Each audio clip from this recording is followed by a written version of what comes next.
think about a typical workday for you. So you show up to the office, even before you show up to the office. Maybe you're getting a couple emails, maybe you're even getting some texts from your coworkers.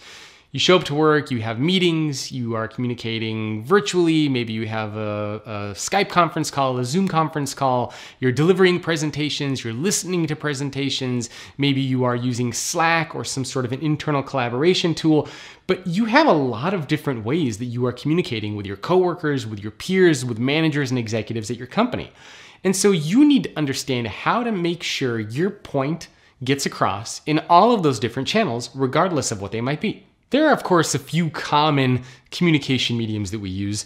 Of course, face-to-face, the most common, the most ancient, being able to look somebody in the eye, look at their body language, look at how they might be responding to something that you're saying, whether they are very receptive to it or maybe they're kind of pushing back from you a little bit.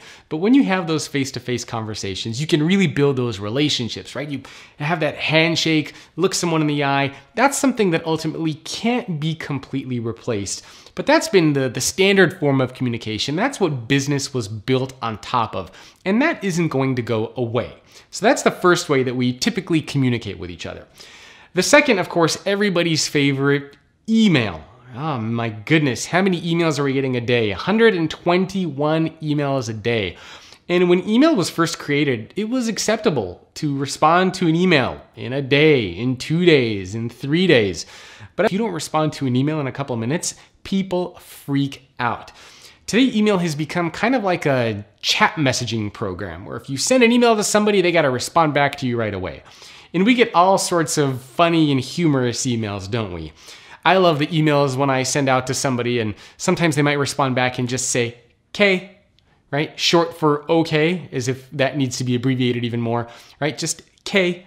And then sometimes you get those emails back that look like they should be sent to a therapist, where they are just an entire white paper put into an email where they talk about their feelings and their emotions and the problems. And it's just like, that is not a great platform to use email for. Then of course we have text messages, right? We all text, whether you have a smartphone or a dumb phone, you can still send text messages to each other, those quick messages just to get our points across. Social media, we all use social media in our lives, or at least most of us do, whether it's Twitter, Facebook, LinkedIn, whatever it might be, just communicating, staying connected with people all over the world.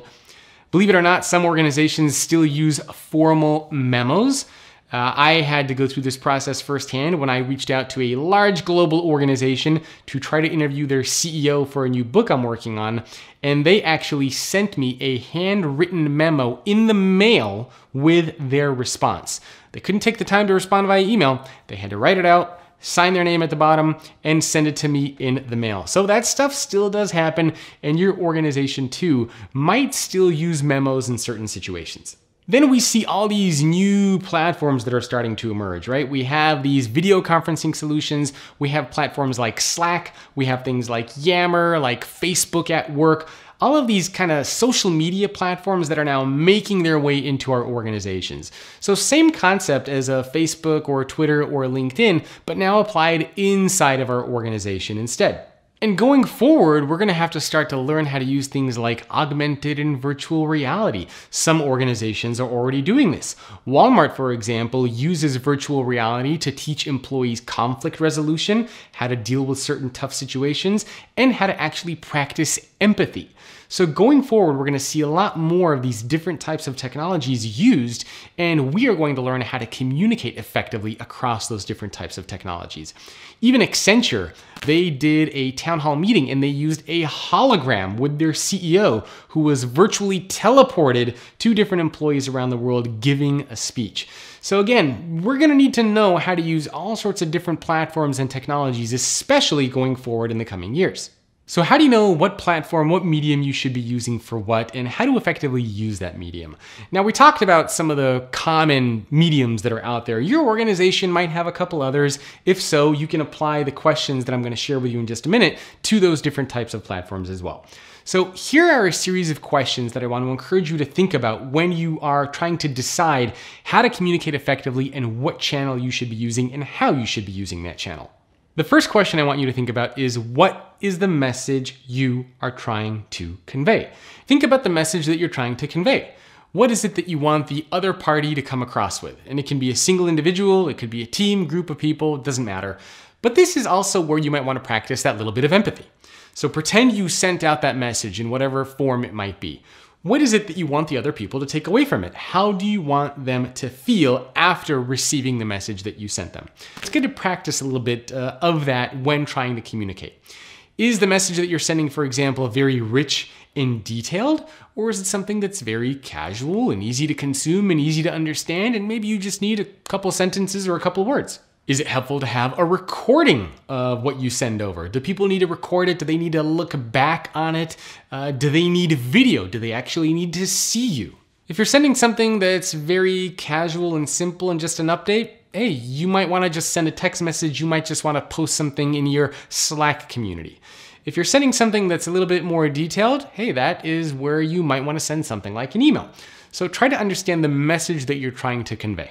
The second question that I want you to consider is, who is the audience? Who is going to be receiving the message? For example, communicating with one person is very different than communicating with an entire team.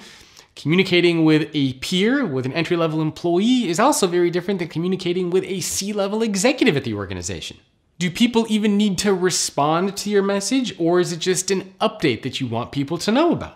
If you want some kind of feedback, then probably an in-person face-to-face meeting is your way to go.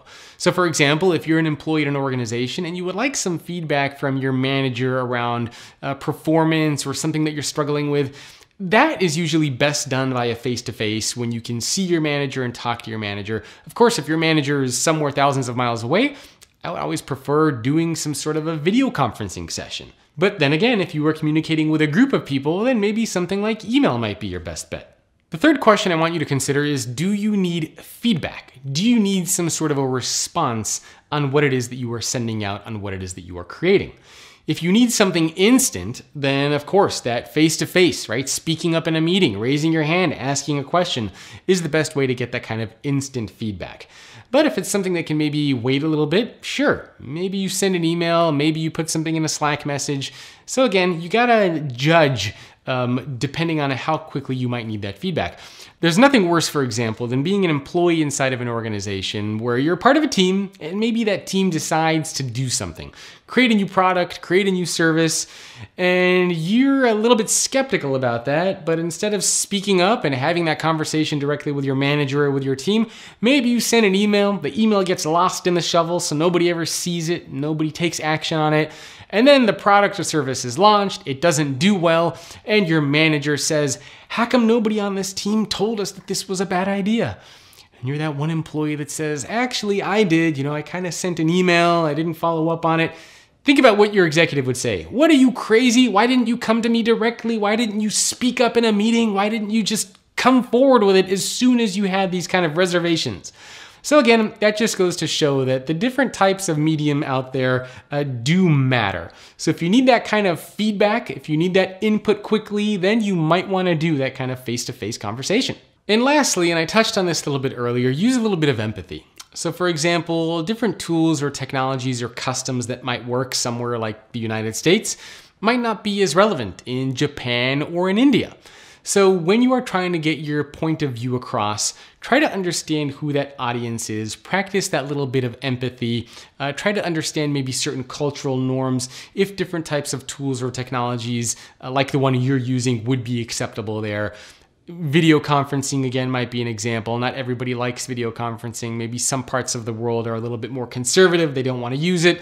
Other parts of the world, very, very open. So again, try to understand and have that little bit of empathy for who you are communicating and talking to. Athena and I hope you enjoyed that. If you want more content like that, check out futureofworkpodcast.com. And do me a favor, please review the podcast on Apple Podcasts or whatever your preferred channel is. Thank you very much.